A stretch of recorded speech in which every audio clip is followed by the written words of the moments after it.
My name is Regan Arenzi of the HPL cycling team in Saskatchewan, Canada. It is a great privilege to present an analysis of the Canadian Hall of Fame Everesting statistics with the permission of HALS 500. The data in the HALS 500 Everesting Hall of Fame is real world. This means that it is dynamic and evolving and subject to limitations dependent on the quality of the entries. I have locked the database at 254 recordings on the 18th of September 2020. All data entered after this date will be reviewed in a separate video. For those of you that are very familiar with the number of entries, be aware that some of the entries have been withdrawn by the contributors and at least one record was imported from the Canada Hills category. The main metrics that were analyzed include the gradient in percentage, total elapsed time, which includes riding and rest time in total hours and minutes, altitude climbed in meters, total distance covered in kilometers. From these variables, the climbing speed was calculated from the altitude climbed in the total time elapsed, where the hours and minutes were converted to hours only, and land speed was calculated from the total distance completed in the total time elapsed in hours. These variables were analyzed across gender, age, and road surface.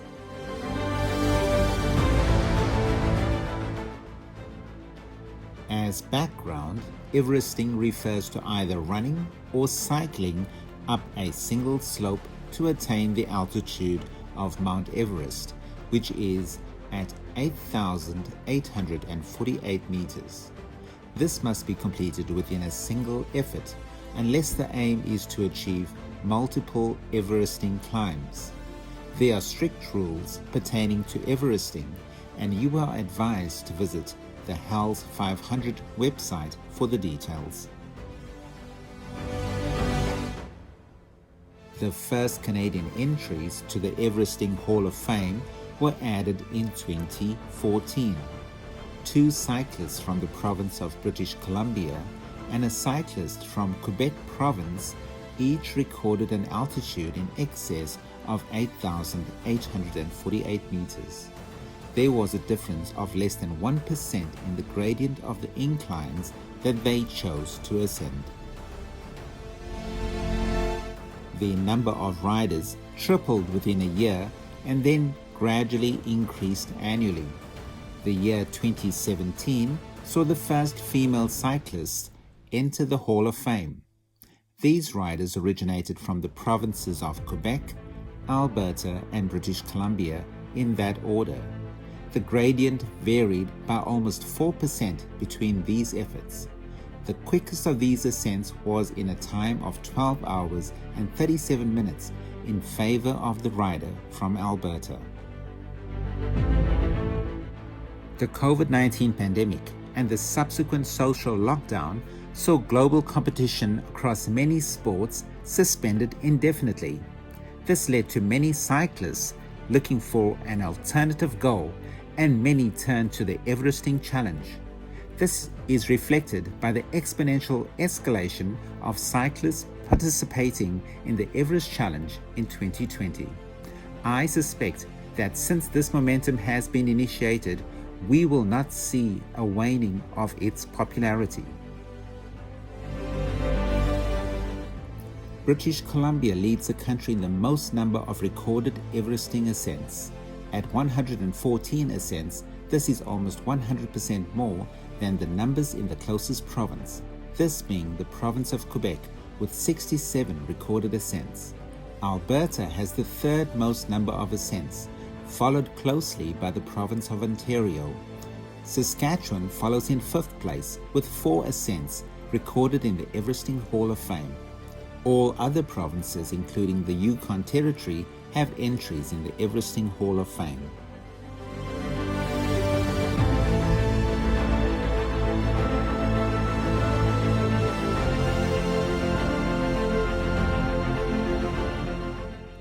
At the time of data lock, 11% of the Canadian Everest Hall of Fame entries were recorded by female cyclists. However, the quality of these recordings are super impressive, with some being superior to that of the male cyclists. These successes will be detailed in further analysis later in this video. Almost a quarter of the entries in the Canadian section of the Everesting Hall of Fame were in the age category of 50 years and older. There were no entries by riders older than 70 years of age. Less than a quarter of the entries were in the under 30 age group. The three youngest entries in the Everesting Hall of Fame were from the province of British Columbia. All three entries were from riders aged 16 years. There were 2 complete Everesting entries and 1 half Everest entry, which is termed a base camp ascent. Even more impressive is the entry by a 17-year-old female cyclist from Quebec who ascended an altitude of 9,300 meters in 21 hours and 2 minutes.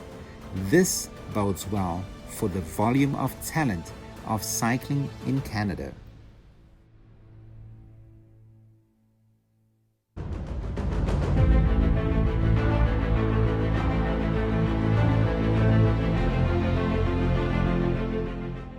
There are 4 entries in the Canadian section of the Everesting Hall of Fame by riders at 62 years of age. One of these was a complete Everesting entry from the province of Quebec. 3 were half Everesting entries with similar land speeds of 12 kilometers per hour, give or take 1 decimal point.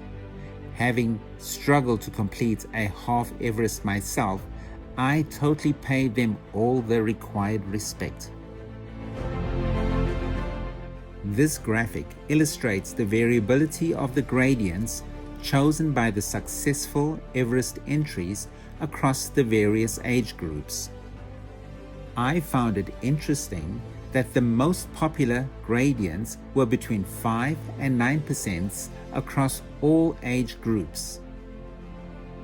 The riders in the prime of their cycling careers more frequently chose steeper gradients. I will discuss the effect of gradient on success at fast climbing and land speed later in this video. One question that is clearly answered is that irrespective of our age, the gradient that is most associated with success at Everesting is between 5 and 9%. This graphic illustrates the association between age and riding performance.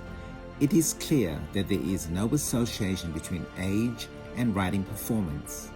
In each age category, there were riders that were among the fastest and the slowest. This suggests that age is purely a number when it comes to Everesting and should not deter anyone who has made a decision to attempt an Everesting challenge, whether it is a base camp attempt or a multiple Everesting challenge. This is the perfect segue to analyze the nature of the various entries recorded in the Everesting Hall of Fame. In this regard, the vast majority of the attempts were full Everest entries. At least 18% were ascents to Everest Base Camp, with a smaller percentage being the 10,000 meter ascent. There was only one single recorded double Everesting entry, which I will elaborate on now. This mammoth ascent recorded almost 1,800 meters of climbing. This almost unimaginable feat was completed in a time of just more than 35 hours. The most impressive aspect of this ascent was that it was completed at a climbing pace of not less than 8 meters per minute on a gradient of 7.57%. This gradient is significant as this is the most popular gradient to ascend in Canada, with at least 35 riders recording this gradient. This gradient is associated with Mount Seymour in British Columbia and appears to be a fail-safe route to Everesting. In addition, this is one of the original routes that was ascended by the pioneering Everesters in 2014. While on the topic of notable achievements, the fastest gravel ascent is recorded by a female cyclist from British Columbia who completed an ascent of 9,100 meters at an average land speed of 14.3 kilometers per hour. The gravel ascents have to be entirely off the tarred roads and may include either gravel or single track. Having attempted my own half Everest attempt on gravel, I can attest to the demands of riding on this unforgiving surface. Congratulations to these three cyclists for their amazing achievement. A female cyclist also makes up the trio of the three fastest gravel ascents to more than 10,000 meters. This apparent group effort was achieved on a gradient of 26%, which makes their success even more memorable. Congratulations once again to these amazing cyclists.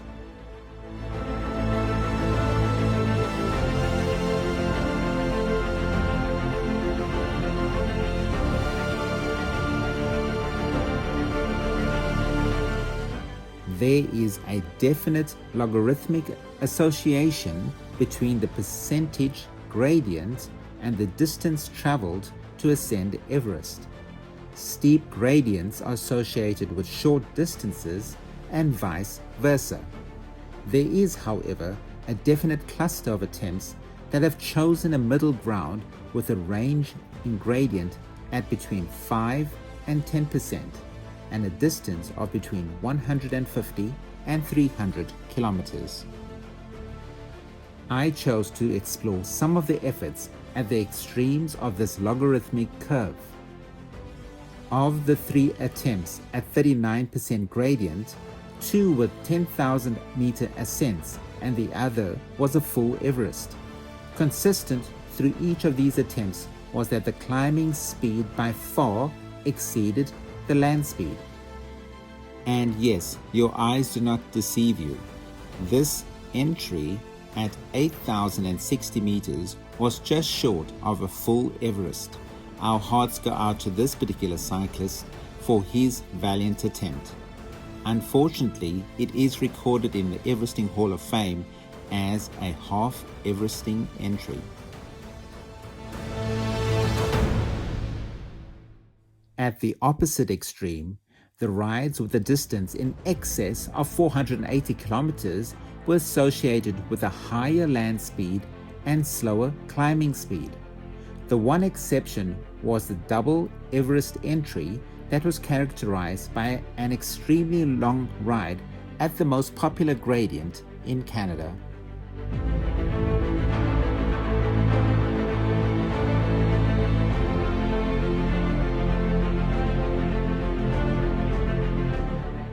For the majority of entries in the Canadian section of the Everesting Hall of Fame, there was a wide range of climbing speeds within the most popular range of gradients.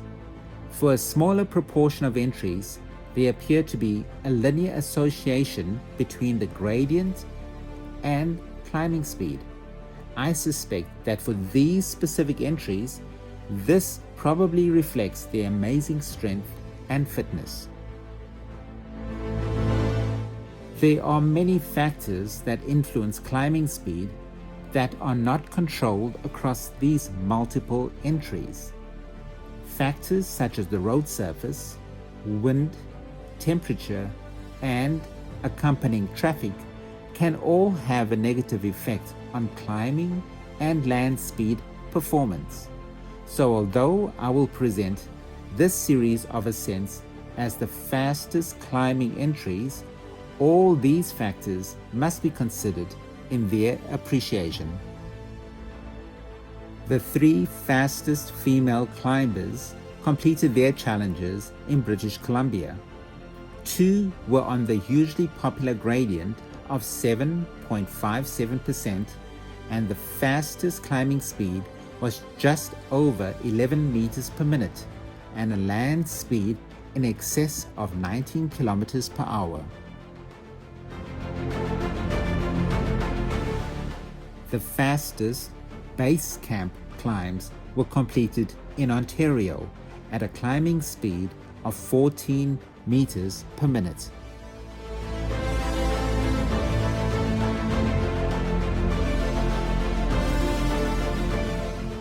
The fastest 10,000 meter climbs were completed in Ontario, Alberta, and British Columbia, and were completed at a climbing speed in excess of 12 meters per minute. The fastest land speed was at about 19 kilometers per hour. 2 of the 3 fastest Everesting entries were completed in British Columbia, with the 3rd in Quebec. The fastest of these was climbed at 19 meters per minute, with a land speed in excess of 23 kilometers per hour.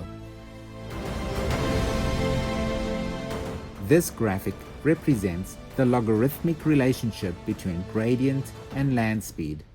The greater the gradient, the slower the land speed, and vice versa. It is therefore intuitive that gradient is the most important determinant of how fast you are able to ride during the challenge. The 3 fastest rides were completed at a land speed of about 24 kilometers per hour, at gradients at between 4.3 and 9.6%. This observation therefore emphasizes the importance of selecting an appropriate gradient if you would like to challenge some of these records.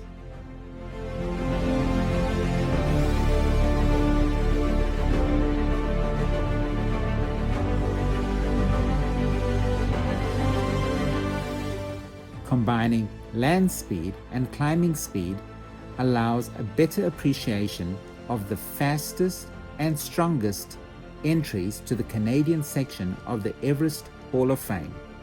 In this graphic, we can identify 3 attempts that, in my opinion, represent the best we have in Canada so far. All 3 entries were from British Columbia. The 1st and 3rd rode together to produce among the most exemplary results. The 2nd in this overall category achieved this amazing result once again on the most popular ascent in Canada. Thank you for joining me in the celebration of this most amazing collection of Everesting results. Thanks to HALS 500 for collecting this rich data bank and for allowing me to present some of this data. Please leave a comment as to what kind of information you would like to see in future data analysis. Until the next time, I will say cheers.